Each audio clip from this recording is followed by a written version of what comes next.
নমস্কার, আমি সুদীপ। আজ আবার একটা নতুন ক্লাস নিয়ে তোমাদের কাছে এসেছি। আজকে আমাদের টপিক হলো নোবেল প্রাইজ, 2025 সালে নোবেল প্রাইজ। তো এটা তোমাদের আপকামিং পরীক্ষার জন্য খুবই গুরুত্বপূর্ণ। এটাকে তোমরা কোনোভাবেই স্কিপ করতে পারো না। তো প্রত্যেকটা কথা যেগুলো আমি বলবো এবং যেগুলো এখানে শো হবে সেগুলো প্রত্যেকটা মাথায় রাখো এবং নোট বানাও, বারবার বারবার রিভাইজ করো এবং না পারলে অন্ততপক্ষে ক্লাসটাকে 2-4 বার দেখে নাও। কারণ এটা কোনোভাবেই তোমরা আহ, বাদ দিতে পারো না। এটাকে করতেই হবে। আমি তোমাদের বলেছিলাম যে এখন যে ক্লাসগুলো নিয়ে আসবো তোমাদের জন্য সেগুলো তোমাদের করতেই হবে। আপকামিং পরীক্ষার জন্য ডাব্লিউবিপি, ডাব্লিউবিএসএসসি সবকিছুর জন্য এইগুলো করতেই হবে। তো চলো শুরু করি বেশি কথা না বলে। তো এই যে ইনি যার ছবিটা মূর্তিটা এখন দেখতে পাচ্ছেন, তিনি আসলে অ্যালফ্রেড নোবেল। এনার দ্বারাই এই নোবেল প্রাইজ স্টার্ট হয়েছিল 1901 সাল থেকে। আর ইনি ইনি আসলে বিজ্ঞানী ছিলেন। তিনি কি আবিষ্কার করেছিলেন? ডায়নামাইট আবিষ্কার করেছিলেন। আর তোমরা জানো যে নোবেল প্রাইজ টোটাল 6টা বিষয়ে দেওয়া হয়ে থাকে।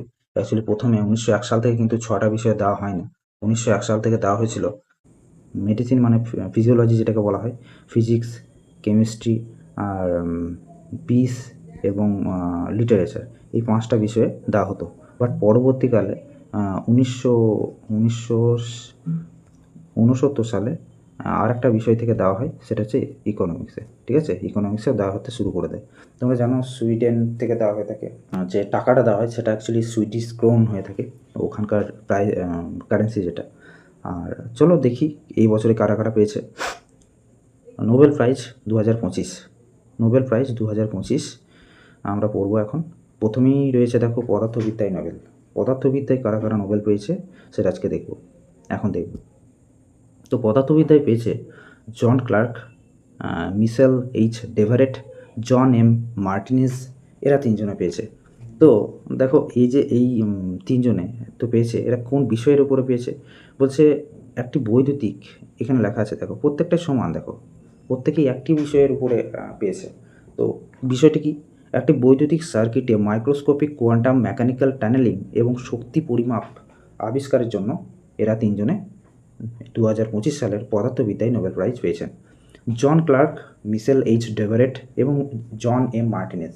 দেখো তোমাদের একটা কথা বলি, বিষয়টা খুব অতটা ইম্পর্টেন্ট নয়, ইম্পর্টেন্ট হচ্ছে কোন ফিল্ডে কারা পেয়েছে, এটাই তোমাকে জাস্ট মনে রাখতে হবে। নোবেল প্রাইজ থেকে যে পরীক্ষায় যে কোশ্চেনগুলো আসে, কারেন্ট অ্যাফেয়ার্সের হিসাবে যেগুলো আসে, সেগুলো সাধারণত এইগুলোই হয়ে থাকে। তো চলো, তো তোমাদের কি কারণে এরা পেয়েছে সেটা বললাম।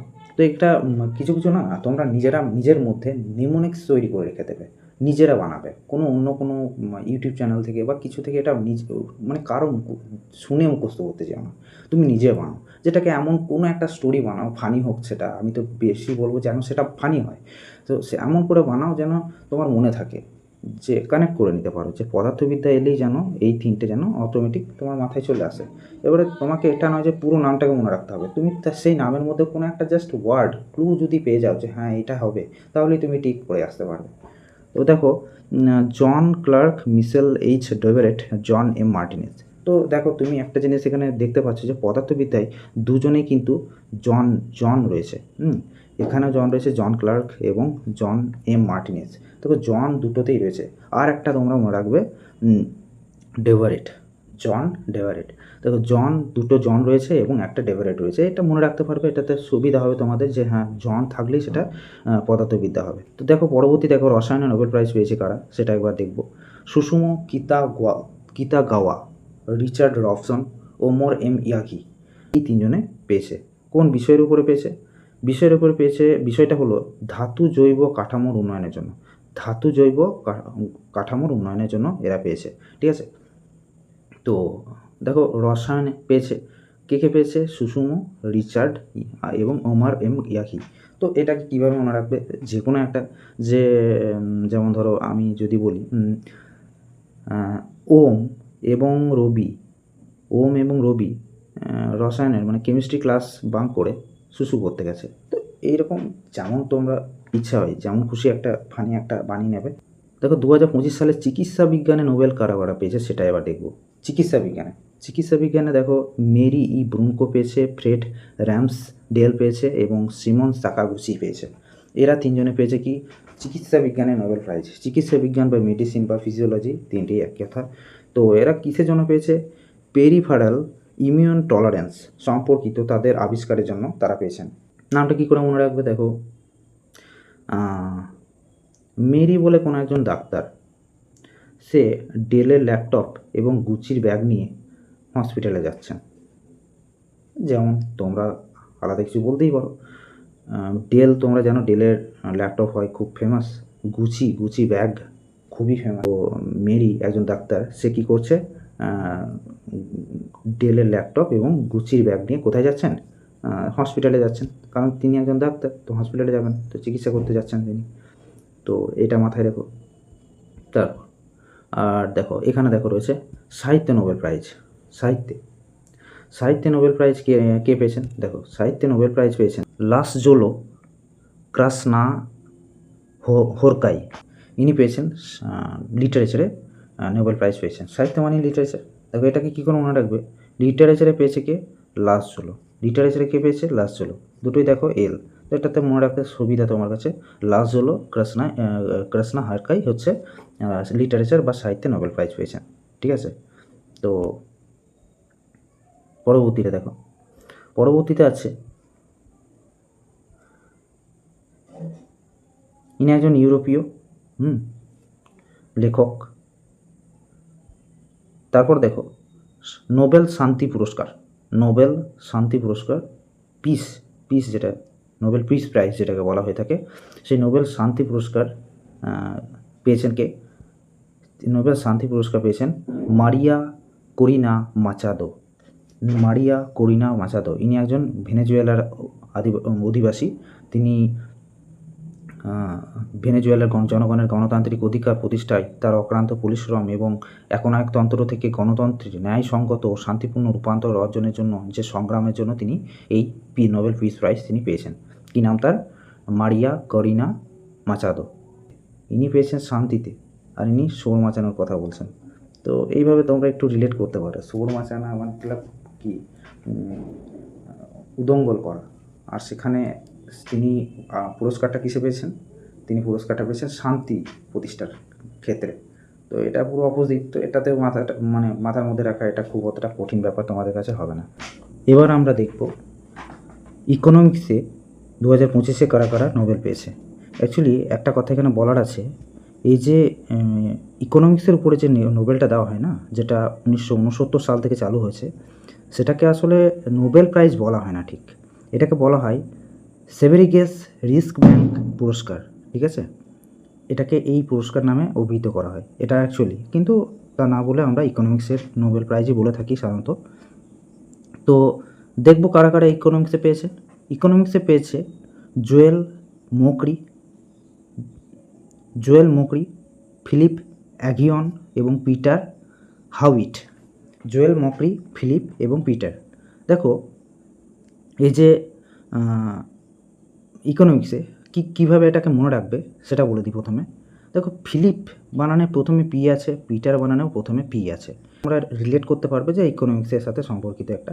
আর সঙ্গে এইটা করে নেবে যে তোমার মকরি, ফিলিপ এবং পিটার, তো এই তিনটে নাম ইকোনমিক্সের সাথে সম্পর্কিত।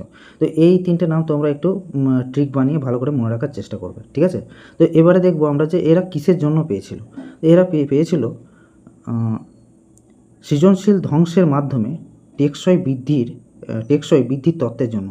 এটা মানে সৃজনশীল ধ্বংস মানে ক্রিয়েটিভ ডিস্ট্রাকশনের মাধ্যমে কীভাবে আমরা সাস্টেনেবল ডেভেলপমেন্ট করতে পারি, সেই থিওরি দিয়েছিল এরা। মানে একটা ক্রিয়েটিভ ডিস্ট্রাকশনের মাধ্যমেও কীভাবে একটা সাস্টেনেবল ডেভেলপমেন্ট করা যেতে পারে সেটা সম্পর্কে একটা ধারণা তারা দিয়েছিলেন, থিওরি দিয়েছিলেন। এটা কাদের কথা বলছি আমি? এটা বলছি আমি ফিলিপ অ্যাগিয়ন এবং পিটার হাউইটের জন্য। এবং আরেকটা মনে রাখবে, এই যে জোয়েল মকরি, এও কিন্তু এই সেম বিষয়ে নয়, সে যেটা দিয়েছিল সেটা হচ্ছে প্রযুক্তিগত অগ্রগতির মাধ্যমে কিভাবে টেকসই প্রবৃদ্ধির পূর্ব শর্তগুলি চিহ্নিত করা যায় সেটার জন্য তিনি এটা পেয়েছিলেন, মানে এই নোবেল প্রাইজটা তিনি পেয়েছিলেন। তো একটু অন্য বিষয়টা আলাদা, কিন্তু এদের দুজনের বিষয়টা কিন্তু সেম।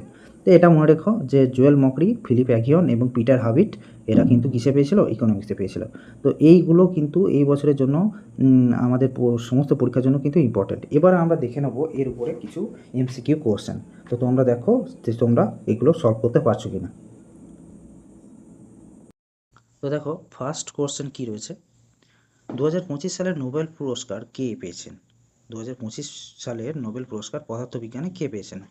দেখো তোমাদের বলেছিলাম যে পদার্থবিজ্ঞান মানে ফিজিক্সে জন বলবে যে ফিজিক্সে জন ক্লার্ক, মিশেল ডোভার, ঠিক আছে, ডোভরে এবং জন মার্টিনেস, এই তিনজনে পেয়েছিল পদার্থবিজ্ঞানে। আমি বলেছিলাম কি, তোমাদের ট্রিক বলে দিয়েছিলাম কি, যে জন থাকলেই সেটা ফিজিক্সে হবে, ঠিক আছে, জন এবং ডোভারেট।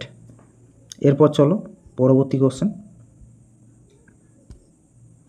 জন ক্লার্ক, মিশেল ডোভারেট এবং জন মার্টিনেস কোন ক্ষেত্রে নোবেল প্রাইজ পেয়েছেন? পদার্থবিজ্ঞানে পেয়েছেন, এটা কিছুক্ষণ আগেই দেখলাম। তারপর রসায়নে 2025 সালের নোবেল পুরস্কার কারা পেয়েছেন? দেখো রসায়নের কেমিস্ট্রিতে কারা কারা পেয়েছিল, দেখো আমি তোমাদের একটা ট্রিক বলে দিয়েছিলাম যে ওম এবং রবি রসায়নের ক্লাস অর্থাৎ কেমিস্ট্রি ক্লাস বাঙ্ক করে ওরা কী করতে গেছিলো? শুশু করতে গেছিলো। তো এটা একটা মনে রাখার একটা কৌশল বলতে পারো। তো এটার উত্তর হবে অপশান এ। তারপর দেখো রসায়নে নোবেল পুরস্কার 2025 দেওয়া হয়েছে আবিষ্কারের জন্য হতো। তো ওরা কি করেছিল? মেটাল অর্গানিক ফ্রেমওয়ার্কের জন্য তারা রসায়নে তারা নোবেল প্রাইজ পেয়েছিলেন, ঠিক আছে। তারপর চলো 2025 সালে চিকিৎসা বিজ্ঞানে নোবেল পুরস্কার কারা পেয়েছেন? দেখো চিকিৎসা বিজ্ঞানে কারা পেয়েছে কীভাবে বলবে? দেখো চিকিৎসা বিজ্ঞানে আমি বলেছিলাম যে একজন ডাক্তার মেরি, সে ডেল ল্যাপটপ নিয়ে গুচি ব্যাগে করে ডেল ল্যাপটপ এবং গুচি ব্যাগ নিয়ে কোথায় যাচ্ছে? হসপিটালে যাচ্ছে। এরকম একটা তোমাদের একটা ট্রিক বলতে পারো দিয়েছিলাম। তো সেটা দেখলেই তোমরা মনে পড়বে যে মেরি ব্রাঙ্কো, ফ্রেড র্যামসডেল এবং সিমন সাকাগুচি এরা তিনজনে মিলে কী পেয়েছিল? চিকিৎসা বিজ্ঞানে নোবেল প্রাইজ পেয়েছিল। তারপর চলো মেরি ব্রাঙ্কো ও তার সহকর্মীরা কী আবিষ্কারের জন্য নোবেল পুরস্কার পেয়েছিলেন? তো আমি বলেছিলাম যে এটা ওরা কিসের জন্য? ইমিউন টলারেন্সের জন্য। তারপর 2025 সালে সাহিত্যে নোবেল প্রাইজ কে পেয়েছিলেন? দেখো সাহিত্যে নোবেল প্রাইজ কে পেয়েছিলেন এটা কী করে বলবে? আমি তোমাদের বলেছিলাম যে সাহিত্য মানে কি? লিটারেচারে নোবেল কে পেয়েছে? যার নামের প্রথমে কি আছে? এল আছে। তো নামের পিছনে এল কার আছে দেখে নাও। নামের পিছনে এল আছে কার? লাসলো। হ্যাঁ, এখানে একটু স্পেলিংটা একটু গন্ডগোল আছে। এই যে হোরকাই, এটা দেখবে। তো লাসলো এল থেকে এল এইভাবে আসবে, ঠিক আছে। 2-4 বার দেখো বুঝতে পেরে যাবে। শান্তিতে নোবেল পুরস্কার আমি কি বলেছিলাম যে শান্তিতে সেই নোবেল প্রাইজ পেয়েছে যে সবথেকে বেশি শোর মাচায়। তো শোর মাচায় কে? মাচাদো শোর মাচায়, সেই জন্য তাকে শান্তিতে নোবেল দেওয়া হয়েছে। এটা জাস্ট মনে রাখার কৌশল, মাইন্ডে নিও না বেশি, ঠিক আছে। তো মারিয়া কারিনা মাচাদো, অ্যান্সারটা হবে মারিয়া কারিনা মাচাদো। এবার বলছে যে এই মারিয়া কারিনা মাচাদো কোন দেশের গণতন্ত্রের প্রতিষ্ঠার কাজ করেছিলেন? অ্যাকচুয়ালি সেখানে রাজতন্ত্র ছিল, মানে একনায়কতন্ত্র ছিল, সেটা থেকে গণতন্ত্র প্রতিষ্ঠা করেছিল এই ব্যক্তি। তো সে কোন দেশের গণতন্ত্র প্রতিষ্ঠার জন্য কাজ করেছিলেন? তো তিনি যেহেতু ভেনেজুয়েলার বাসিন্দা ছিলেন, তো তাই তিনি ভেনেজুয়েলারই হবে, ঠিক আছে। তাহলে এটার অ্যান্সার কী হলো? ভেনেজুয়েলা।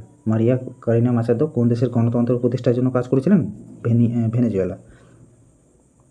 তারপর দেখো 2025 সালের অর্থনীতিতে নোবেল পুরস্কার কারা পেয়েছেন? 2025 সালের অর্থনীতিতে নোবেল প্রাইজ কারা পেয়েছেন? দেখো নোবেল প্রাইজ পেয়েছে জোয়েল মাকিওর, ফিলিপ অগিয়ন এবং পিটার হাবিট। তো আমি তোমাদের কি বলেছিলাম? এই যে ফিলিপের পি এবং পিটারের পি, এই 2 পি যেখানে থাকবে সেটাই হচ্ছে অর্থনীতিতে নোবেল প্রাইজ। এগুলো একটু মাথায় রেখো, তোমরা তোমাদের মতো করে ঠিক বানিয়ে রেখো, ঠিক আছে। তো আমরা এই কটা কোশ্চেন দেখলাম, তো এইখান থেকেই আশা করি তোমাদের কোশ্চেনগুলো কমন পেয়ে যাবে। আর ঘুরিয়ে ফিরিয়ে একটু কোশ্চেনগুলোকে একটু ঘুরিয়ে ফিরিয়ে অন্যরকমভাবে দেবে। তো এই 10টার মধ্যেই আমাদের যে 2025 সালে যে নোবেল প্রাইজ সেটা আমরা কমপ্লিট করলাম। তো পরবর্তী ভিডিওতে আমি আরও নতুন এবং গুরুত্বপূর্ণ একটা অন্য টপিক নিয়ে আসবো। তো প্রত্যেকটা ক্লাস খুব ভালো করে যত্ন করে দেখতে থাকো, ঠিক আছে? ওকে, বাই।